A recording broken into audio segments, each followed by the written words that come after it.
Welcome to Cybersecurity Where You Are, the Center for Internet Security's podcast. I'm Sean Atkinson, CISO at CIS. And I'm Tony Sager, Senior Vice President and Chief Evangelist at CIS. Cybersecurity affects us all, whether we're online at home, managing a company, supporting clients, or running a state or local government. So join us on Wednesdays as we discuss trends and threats, explore security best practices, and interview experts in the industry. Together, we'll clarify these issues, creating confidence in the connected world. Hello and welcome to the show Cybersecurity Where You Are. I'm Sean Atkinson, CISO here at the Center for Internet Security, joined by Mr. Tim Davis. Tim, how are you, sir? I'm great, Sean. How are you doing? Doing well, thank you. Tim, take me through your current role and a day in the life of CTI. So my current role is a lead cyber threat intelligence analyst on the cyber threat intelligence team. My day-to-day, it can vary, responding to members, reporting incidents, running down leads, searching for new malicious IP addresses or domains that are out there, generating analytic reports to help our members be best prepared to meet to defend against today's threats. There's a whole lot that goes into it, but it's all really important work to help ensure the safety of the state, local, tribal, and territorial communities. Absolutely. And one of those aspects, Tim, that I want to dive into today is Malware Takedown. Really looking at key players in the space, some of the underlying malware operational functionality that exists that ultimately, we're here to dismantle necessarily. Some of the challenges that may be in that space, legal, jurisdictional, and then also working through a response, right? Ultimately, there's a takedown. Necessarily, what does the cyber criminal do in response to that? So as we dive into this particular topic, Tim, when we're thinking malware takedown, what's usually involved? What's a typical process when you've identified certain infrastructure that needs to be treated necessarily? Sure. So there are a couple layers to malware takedowns. The first and foremost is the response from law enforcement agencies, from international partners to actually take down whatever is malicious. This could be a website, this could be a server, this could be removing malware from your computer. We've seen that before. There's a lot of layers to that particular aspect. There are also indictments that could be handed down. We see those come from our Department of Justice pretty frequently, where they will actually name specific individuals who are responsible for malware or ransomware or other attacks that are going on out there. And sometimes you might even see the arrest of individuals who have been responsible for some of these attacks.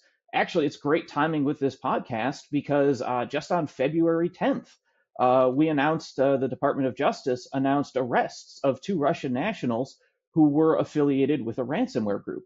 So you can see this in action, just as recently as this week. It's a very fluid situation with how takedowns evolve over time. It's a very complex process. I'm sure we're going to dive into a lot of that on the podcast, but there's a lot of layers, a lot of organizations that need to be involved.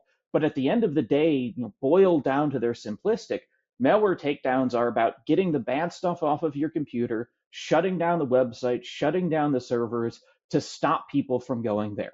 May not be a permanent solution, but it at least disrupts current activity, current operations, and helps make folks a little bit safer along the way. Yeah, absolutely. I think it's an element of disruption. I love that word because that is part of underlying necessarily the process, right?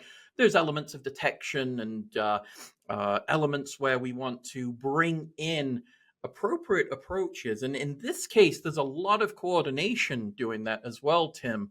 So some of the key players, I think you mentioned some, with law enforcement is huge, but persons like yourself, threat researchers doing that threat intelligence and understanding what necessarily infrastructure is doing, and then also the consequences of necessarily that malware on an individual system or necessarily in a server infrastructure and organizations' compute processes. So some of the key players there, Tim, that you work with. So everyone contributes to these sorts of things. Obviously, the biggest one is going to be law enforcement, and that response can be huge. For example, a disruption of the CACBot malware a couple years ago You had the United States, you had France, Germany, the Netherlands, the United Kingdom, Romania, Latvia. You had all of these countries working together to disrupt this absolutely massive malware strain. International partners, I just listed a few there. We've had other ones that work with our law enforcement agencies all the time to disrupt these. A lot of great partnerships built on existing treaties, existing relationships, because this is such a global problem. It doesn't recognize international boundaries, so we need to be able to work with those partners. So obviously, law enforcement, international partners, those are two of the biggest ones. But then you come down to, Sean, like you were talking about, the researchers, the private companies, they all play a part too. The work that gets done to analyze malware strains, to look at network traffic, all of that plays a part. Maybe it doesn't make it into the final nice indictment that comes down from the Department of Justice, but it plays a role in giving law enforcement an idea of what they're looking at. Look at some of those big companies out there like Google or Microsoft. They have world-class threat intelligence analysts that produce really good quality papers and insight into what's going on out there. And those are essential for understanding how some of these groups are operating, because just because of the reach of these companies, they have a level of insight that very few other people do into how these threat actors are leveraging their networks or their systems to be able to do that. You can see that with other companies as well that may work with the Department of Justice or other law enforcement agencies to help them understand how their systems, how their services, their software are being exploited. And you know what? Our members, the state, local, tribal, and territorial governments out there, they play a role too. Because being able to report what they're seeing, being able to give us an understanding of the threat activity that's out there, that ultimately plays a role in this too. Maybe a smaller role, but it's an absolutely critical one. Because if we don't have an understanding of the scope and scale of malware campaigns, ransomware attacks, all of that, then we don't know how to escalate and prioritize what to take down. Resources are limited everywhere, so we have to prioritize. And having that understanding and our ability to work with our federal partners, that all plays a role in these sorts of takedowns. Yeah, no, it's a lot of coordination, right? And I think, like you say, there's an ability for really good threat research, but if it's not put into the right hands, necessarily it's nullified its effect, right, on ultimately the underlying malware infrastructure. Let's talk malware operational functions really quickly. Now, there may be different flavors, but, kind of a general view of what an operational function looks like in terms of both, preparation, delivery, and then obviously maintaining access. We could, do some kill chain elements there if we needed to. But what makes those types of infrastructures and also some of the tactics that are used difficult to dismantle those operational elements there, Tim? So one of the biggest challenges is just how much the infrastructure can change. The indicators we have today, they're not necessarily the ones we're going to see tomorrow. In the time we're recording this podcast, a threat actor out there could be changing over the websites they're using, the server they're using, the IP address tied to them. They can change that all over. We block them here, they'll just move over here. It's kind of like an international game of whack-a-mole. Except there are like thousands of moles out there and we have one hammer. So it can be a challenge because that, thinking about takedowns, you list out the IP addresses, okay, these all need to be blocked. Well, a week later, maybe those are all out of date now and they're coming at you from a completely different place that wasn't on that list. And that can make that difficult to dismantle. Another aspect here is shared infrastructure. If you're using an IP address for some sort of malicious purpose, but there are other legitimate websites hosted on it, it can be a problem in terms of blocking that IP address or doing anything else to take it down. So that's where partnerships with private companies and all of that comes into play. Really, there's so much that goes into how these malware operators function. We've seen as a service models where they'll just simply build a tool and then sell it out to folks for them to be able to use. And when you're thinking about indictments or arrests, we're not friendly with some of the countries that these threat actors choose to live in. So being able to actually carry out these arrests, that can be difficult. The Department of Justice does great work and brings down indictments against, just to name one, some Iranian threat actors that have gone after our systems before. But the odds that those folks will ever actually face justice for their crimes are fairly low because Iran is probably not going to turn those over to our government to be prosecuted. So that can play a role in really limiting our ability to permanently disrupt some of these malware operations. Absolutely. So many factors. And it's, we wish it were one because that's something we could, but like you say, it's so distributed in terms of the delivery. It also aligns to, some thoughts here, Tim, with everything that we enable in terms of automation and capability and elasticity and building resilient systems. It's all replicated in the same ecosystem, right? Everything that we want to build properly using best practices, that's mirrored and utilized in these same ways. And that just now you're looking to then build a capability against all of this really cool, necessary ecosystem that's built to keep websites up and keep them resilient. And facing those challenges, I can imagine it's very, very difficult in that space. But it leads me to one of the things you'd mentioned, and I think jurisdictional is huge, right? As you mentioned on February 10th with identified Russian, hackers in that space. We've seen a lot of, on the top 10 lists of certain individuals from certain countries, nation states that are adversarial, obviously in nature. And like you say, there's not a lot of repercussion, right? It's just, we've identified this person, we know who you are, and okay, that's kind of it. So when you're dealing with those types of actions necessarily, or let's more precisely inaction, when we're thinking of the legal and jurisdictional challenges, does that cause issues? And just given the intertwined nature of, like you say, shared IP address with legitimate versus, hosted malicious, that must have some very, very, I think it becomes diplomatic versus a technical challenge in some cases, Tim. Yeah, I'd imagine so. I mean, I think that's part of why sometimes it can take so long to see these takedowns occur is we have to do everything legally. They can break all the laws in the world that they want to, but at the end of the day, we need to make sure we're being better than them and we're following the law and doing this the right way. And when you're dealing with so many countries that have their own little quirks and their jurisdictions and their own legal process, you got to make sure you follow all of it. And that can take time. It can take time to get a warrant to be able to seize a server or take down a domain. All of these things, it takes time. And that couple that with the shifting infrastructure and that capabilities, yes, it can definitely make it a very complicated process. Everyone's process for dealing with these is different, but I think what you've seen over time is the process gets better. We're doing a lot, or we being the United States is doing a lot of these takedowns with international partners.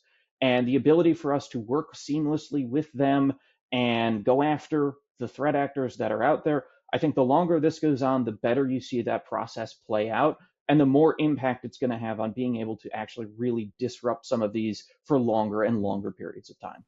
Yeah, I think it's just a reaction. We have to, right? I mean, a lot of this activity is obviously focused on, um, we'll call them underserved, those without necessarily technical capability, or those with necessarily when we'll take malware and we'll change that. We'll just add the parenthetic of ransomware. We'll hit some buzzword bingo somewhere, Tim. But we'll take that and then we think about the consequences, the funding of continued cyber criminal activity, all of the elements. Again, another part of this process, this ecosystem, is very, very challenging. And we can see that we're going to have I'll say it this way, like a visceral reaction, because it just cannot continue the way it is. And we've got to create alliances, and we've got to look at underlying infrastructure and creating protective capability. Now, necessarily, we could go through people, process, technology, and start identifying the weaknesses and say, we've got to fix this, this, and this. But ultimately, I think it's a little bit grander than trying to negate some elements of each one of those pieces. It's a more broader approach. And I think that's, again, where the diplomacy comes in, where we build, potential foreign policy that fits in that space. And then also thinking about technical strategies that we need to either understand to a greater level or have an ability to necessarily investigate a little bit more broadly when there are some legal and jurisdictional elements in that space. So Tim, when it comes to the process of investigation, the identification of malware networks necessarily, what steps are going through? One, validate that it's not spoofed necessarily, and we're targeting legitimate capability, and there's some trickery in that space. I'll use trickery instead of tactics and techniques, just for fun. But what's in those elements there, Tim? Doing that investigation. Yeah, you really hit the main one there, and that's just trying to figure out what the actual bad stuff that's out there really is. The other huge part of it, getting those warrants and the jurisdiction to be able to take it down. On the cyber threat intelligence team, we can monitor ransomware leak sites all the time. They're fairly well-known infrastructure. If you're monitoring ransomware groups, you know what the website is. So in that case, the question isn't, can the Department of Justice go take down that website? I'm sure they could, because it's a known entity, it's a known factor that's out there, but that doesn't solve the problem. You need to actually disrupt the network, which means you need to identify the key players. You need to identify their infrastructure and be very sure that you actually own their infrastructure. There have been some interesting cases of I'll use takedowns that have occurred where you're looking at within a week or so, you start to see things spinning back up again. And the malware wasn't actually taken down, it was just a minor blip on the radar of being disrupted.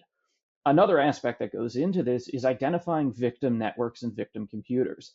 You've seen this recently where the Department of Justice and the federal government will actually make sure they're the ones who can just remove the malware from people's computers. Obviously with permission, legally working, all of that within the correct framework. But I think that's a really important step here, is instead of telling people these are the steps you need to take to do this, which, as some non-technical folks out there in the general public, they just may not know how to extract malware from their computer that they use once a day. So being able to have folks actually, with permission again, go in, remove that to make sure your system is safe and secure, that's hugely important. But that's also another hugely important step, to make sure you've got the right thing that you want to remove from that system. You've identified for sure this is the piece of malware we need to remove to make sure that it all goes away and everybody is safe and happy again. But it could be a long process just to identify how many devices have been infected. How widespread is this actually? And then you have the competing priorities as well, which is, okay, if you're monitoring, say, a nation state group, do you want to disrupt what they're doing, or do you want to sort of watch the watchers? If they're sitting inside a network, do you want to be the one to not necessarily take them down the moment you find them, but observe what they're doing, learn a little bit more about them, because then maybe you can learn a little bit more about other malware they have, or other tactics they're doing, and other things that are going on out there, so you can even further degrade and disrupt their activity. And you see this with this geopolitical chess game we play. Think of China. They're constantly trying to hack our critical infrastructure. I am sure we are doing something similar to theirs, because it's a geopolitical chess game. We all play the game. But sometimes you want to see, are we actually going to disrupt this? Are we going to watch what they're doing, try to learn from it, and figure out how to defend other things from it, knowing that we can remove them at a moment's notice if we need to? So that's all those considerations that go into play. I'm sure there's a lot more discussions that happen at a lot higher level than me to figure out what to do with all this, but it's a very complex process. And, Sean, to a point you made earlier on the podcast, I agree. Something's got to change, because while the process is certainly improving, I think you can see a lot of frustration with folks that it seems to never end. It seems like every single month there's a new breach in our telecommunications network. There's another hospital that got taken over by ransomware, had operations disrupted, another police department that can't do things because their computers are locked up as well. It's a huge problem. And while the takedowns can be effective to an extent, I think you can see that it has not really slowed the spread to the point where you're seeing this notable decline in the amount of reporting of things like ransomware that's going on out there. Yeah, absolutely. And I think where I take issue with it is we've kind of become numb to it. If, every week there's a different, like you say, every month, every week, there's a new data breach. All your credentials have been shared, stolen, whatever it happens to be. And again, it's becoming numb to that is kind of not the right approach. We should be expecting better and be able necessarily to respond with capability that one helps protection, implementation of certain controls, management of that data, encryption of that data, and those types of things. We've got to take a responsibility necessarily, but then obviously being able to hold those accountable for performing such activity is also important. That's an element of the justice, I think, in the space. And again, we're not speaking from a legal perspective, just a matter of opinion. But it's very important that we certainly try to understand, and really when it comes into this response strategy, I think, because ultimately, is there elements we could do to be preventative so that we're never in this case of having to respond and go through malware takedown? It's kind of addressed before it even happens.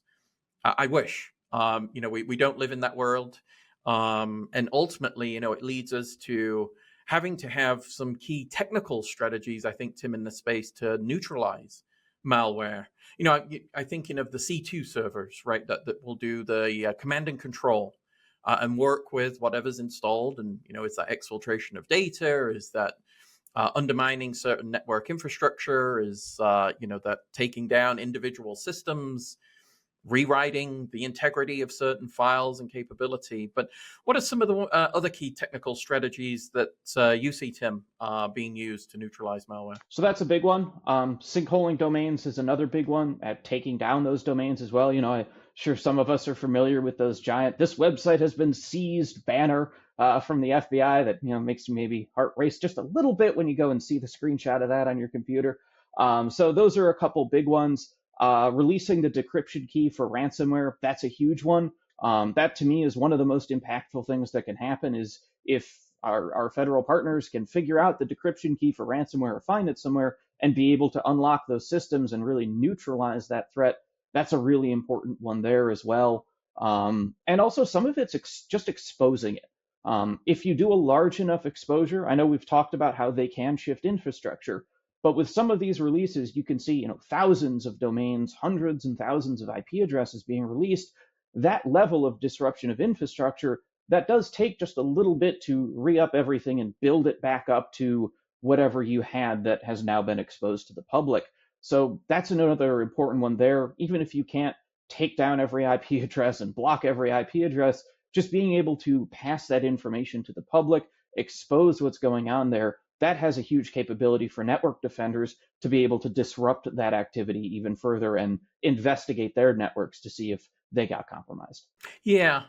And again, like you say, it's trying to chip away necessarily at this infrastructure to make it less effective. Ultimately with, greater technical capability that requires them to rethink certain strategies in terms of building an underlying infrastructure in that space. And with that, we'll be right back after this quick break. Are you a US state, local, tribal, or territorial government organization? Well, if so, you know how remote and hybrid work models make it really difficult to protect your endpoints and manage your vulnerabilities? Well, this is where CIS Endpoint Security Services can help. Now available exclusively to US SLTTs like yours, CIS ESS deploys directly on endpoint devices to help you identify, detect, respond to, and remediate endpoint security incidents and alerts. Now, it works in partnership with our 24/7/365 CIS Security Operations Center, which analyzes threat detections and notifies you of actionable endpoint security incidents, all within 5 minutes. Now, ESS also comes with add-on and standalone capabilities that provide real-time insight into vulnerability and mobile devices, including those of subordinate organizations you oversee. So strengthen your endpoint defenses today by visiting cisecurity.org. Thank you, and let's jump back into the episode. Now, we go through this process, Tim. We look at taking down malware infrastructure. What's really the response in this case? Now, we touched, a little bit on the automation. Could be just recycle, rebuild, and create a algorithmically generated domain, and I'm off again. It's all done in a flash. But necessarily, do they apply their own security best practices? And do you ever see retaliation, maybe from those either that expose that underlying infrastructure, or potentially it's not really worth my time. That this is money generating. It's not revenge. It's again, obviously looking at the modus operandi necessarily of the individual attackers and their motives. Is looking then, are they just going to? It's why we play the game, right? It's cat and mouse. You caught me. I'm just going to be a new mouse, and we'll do things a little bit differently. Yeah. How does that look? It's a mix of all of it. You do see threat actors out there that, the malware gets disrupted and it can go quiet for weeks or months at a time and then slowly reemerge itself.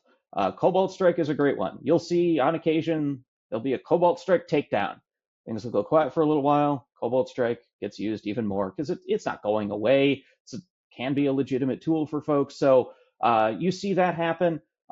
With some, specifically with ransomware groups, you do see a mixed bag of reactions. They're interesting groups in the first place, and their reaction to takedowns can be very odd. You have had ones promise revenge and, shockingly, never follow through on their promises. You've had ones claim they're going to leak a huge amount of data in retaliation, and the data they leak is nothing to write home about. A lot of the times they do rebuild with ransomware groups in particular. You see them, they'll rename themselves, they'll merge, sometimes they'll split. They will do all sorts of things and reappear eventually. Short of arresting all of them, we have seen them come back under different names, perhaps with some different TTPs, but by and large, they do tend to come back. These disruptions, they're very rarely permanent in nature.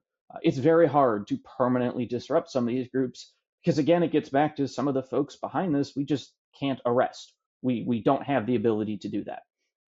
But what it does help do is disrupt it.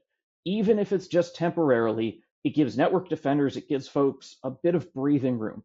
Before the next mouse gets generated that's out there, they're able to address this problem, take a bit of a breather, and then we move on to the next one. Because, like I said earlier, it's a game of international whack-a-mole. There's always going to be another one.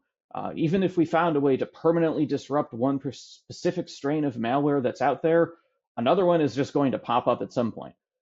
We've talked about generative AI on this podcast before. That's a huge player in being able to generate malware and find ways to modify existing malware to make it even better. So we're never going to defeat it completely, but things like takedowns, they do help. They have their place and they are super important.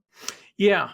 Well, I mean, we've got to show at least some initiative to bring it down, or they'll just, okay, we're just going to continue and you'll leave us alone. Wonderful. Obviously not the case. We're, ever vigilant, as it were. And like yourself, Tim, doing the threat intelligence, the threat research, trying to understand. And I think in some cases you mentioned, it may not be a true stop to cybercrime, maybe a pause necessarily in certain actors' activities, but they're motivated to come back, right? I mean, ultimately, in the long run, these types of tactics work, right? We wouldn't have to stop something bad if something bad didn't happen in the first place, right? The cause and effect. We slow it down, but in some cases, one of the things I've seen, and again, I wanted to get your opinion, is what I think happens ultimately. Okay, lessons learned. Now where do we go? Is there something different we want to do? Is there literally a tweak in some cases can change a signature detection to making it benign for necessarily the new flavor that has been generated? And in some cases, some maybe switch certain industry focus. Okay, we've had our fun necessarily in finance. Let's move on to education. And those, I think, are very, very interesting because it's then different perspectives. Because representatively, I'll say this, I think financial has a way more funding than an educational approach. And it just seems we're moving, and maybe we take that tactics and we then focus it on a different group that are not as savvy, not as aware, don't have necessarily the resources, leading us to, we've got to help those with the without necessarily the savvy, the resources, with true open source intelligence elements, open source capability, and then the services necessarily that we're providing through the ISACs is so important to help, really. And I think in a lot of cases, that's your detection. That's, bringing professionals like yourself to the table and really being able to, I say, through the maturity line, get to approach where this is a managed capability that we can then, one, help you understand, help you disrupt, and help protect. Does that all ring true in your mind, Tim, or any other thoughts you'd have there? Yeah, absolutely. I mean, malware takedowns, they're just one tool we have. A lot of what we do, particularly on the CIS side, we try to raise awareness. We try to give folks the information they need to be secure and to defend their networks. We're not going to be the ones who are going in the network, taking things down, as fun as that might be to do. But really, Sean, like you were mentioning, it's about spreading that knowledge and giving folks the tools they need. And that's where CIS comes into play with the services we can offer our members, the intelligence briefings we do, things like this podcast to raise awareness. They're all part of our defensive strategy.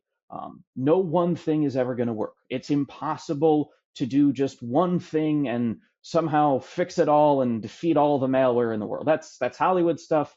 That's never going to happen.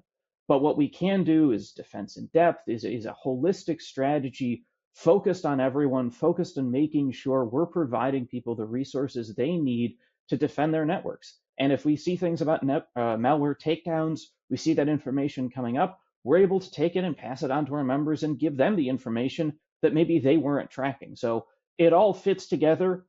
It's a challenging time in the field of cybersecurity. It's undoubtedly going to get more challenging, but that's what we're here for. That's what we do. We want to make sure we're helping people and defending folks.